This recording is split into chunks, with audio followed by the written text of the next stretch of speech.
বাংলাদেশ এবং ভারতের মধ্যে বাণিজ্য হয় $11 বিলিয়ন। এর মধ্যে ভারত আমদানি করে $1.8 বিলিয়ন, বাকিটা ভারতের রপ্তানি প্রায় $9 বিলিয়ন। মাত্র কদিন আগে 8 এপ্রিল ভারত থেকে বাংলাদেশে তৃতীয় দেশের মাধ্যমে জলপথে রপ্তানির উপর নিষেধাজ্ঞা চাপায় মোদী সরকার।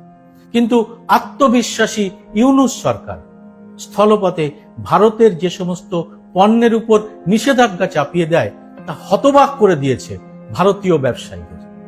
বাংলাদেশের পোশাক উৎপাদনের 95% সুতো ভারত থেকে যেত। এর বাইরে electronic goods, craft paper, cigarette paper, মাছ, আলু, দুধ, রেডিও, বাইসাইকেল, মোটরসাইকেলের যন্ত্রাংশ, মার্বেল টাইলস, সিরামিক ইত্যাদি রপ্তানি করত ভারত।